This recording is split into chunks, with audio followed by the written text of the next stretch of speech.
Today's edition is something you can't forget because a lot of our people are living terribly in pain.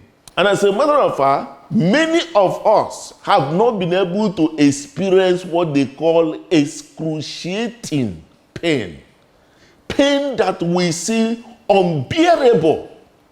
And this has been the experience of most people suffering arthritis or something related to the spine or something related to the waist.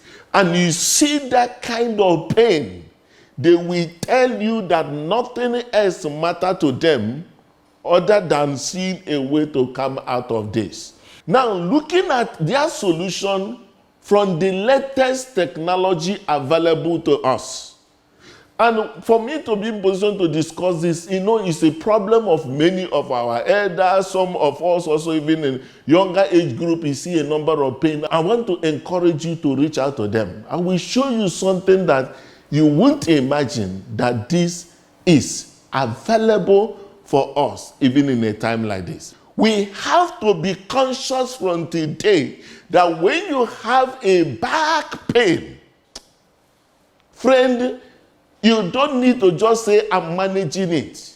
Because there is something that could happen just one day. You needed only 24 hours to get it right. Otherwise, you'll be paralyzed for life. I will share that very thing to you when we go to that particular experience. You may have seen people having different kinds of pain as this way. You have seen a number of people like this. And also, thereafter, you see a number of them in this very form. And you will hear some people say, there's somebody that did it, the person couldn't walk again. The person did a spine surgery, he couldn't walk again. I will give you what makes all the difference, what you see abroad, which is currently today being done in a number of centers still here in Nigeria. Friend, today, let us look at somebody that has something like a waist pain.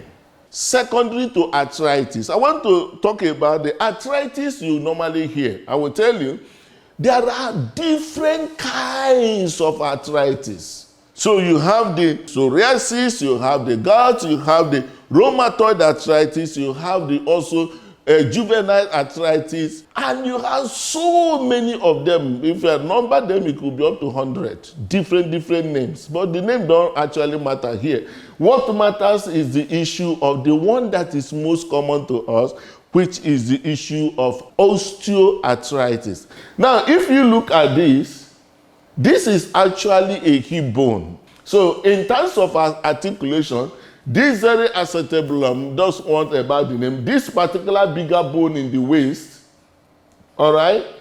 Now, we join to this very leg. This small one, they call it a femur, all right? And two of them will join together. But there's something you should understand so that we explain to you that arthritis stuff. These two things come together, but towards the end of this very one, you discover there is something like shiny surface that usually cover them, all right, and cover the other side of it. The essence of that small, thick glass, that glass does not have nerves so that it doesn't cause pain. That nerve, that very glass is called cartilage, okay? But that very cartilage that is here, no big grammar, it is called biscuit bone. I think that one enter better, isn't it? This particular one is called biscuit bone. It covers the head. Most of us eat the meat, so you can understand that. And this very piece of glass and the other one need to be rubbing on each other, just gently. You can't feel pain, of course. In addition to that, God injected a fluid in between them, and that very fluid is called synovial fluid. The same you see when they cut cow. And on the joint, this cow leg, you see some draw things, That same thing called synovial fluid is here. What's the essence of it? The essence of it is to help easy movement. Of course, when you lubricate a particular place nicely, come on, it doesn't have it. So you move. And this thing is trapped, that water is trapped inside, that draw thing, in such a manner, as long as you are alive, and that nothing happened to this biscuit bone and that fluid, you will never have pain all the days of your life. Okay, so that defines why you see some people will live their life all through, they never had any problem, because this very biscuit bone is waterproof. How does it happen? So it doesn't allow that small fluid that is draw to be absorbed into this. It doesn't allow any fluid from the leg also to go in there. Now, having understood that, that is all you can see in the issue of osteoarthritis. Now, looking at it further, this is a very heavy joint. You see how nice it is. But if you do a little shift, you can discover something unique here. All right? That this very biscuit bone is beginning to chop. All right? And when this thing chops off this very biscuit bone, at that moment, you hear the person will just get up. Sometimes as he's getting up, he hear crack, crack, crack, as if the ball rests inside don't scatter. All right? You will hear some cracking noise, inside on trying to get up or making moves, as if he's just trying to push up this thing. At that point, this is getting rough now. What is the implication? That very fluid here will be absorbed by the body, making here dry, and at this point you can now say that this particular knee or this particular hip is getting rusted. Just like when you have a door left over time, it get rusted. When you want to push the door, you will now hear some crack noise. Yes, the same thing is applicable on what is happening to most of those our arthritic women. I do hope you understand it, because we're going somewhere here. Now, looking at this way, it may now get a bit worse. And when it gets a bit worse, you can see right now that this has been frozen and all like raw to raw. And what is the implication? The implication here is that this very person, if the arthritis chop one side, the other side that is good, so you may just be like this. So it's beginning now to have a care leg, a woman born straight. When she was a CECO, you see her just making guy. Now you see all women, you see them with one kind mousy. There's this kind of clothes they usually to flush down. If you see waiting hide inside, now some of them, now this leg like this, some of them don't get big leg. So it's not a function of using mousy. It's a function of solving the problem that is inside. So any woman you see with every time she's on just this way covering the leg, my dear, ask her. My dear, feel free to ask.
has already been measured and established. So because of that, it becomes easier now that 2 knees can be done simultaneously within 1 hour, within 2 hours, max 2 hours, 30 minutes, the 2 knees are over. So it also helps to do the healing process as quickly as possible. That's one of the things that happen today, that you can do 2 knees at the same time and finish up, and the patient recovery within 10 days, you should go home.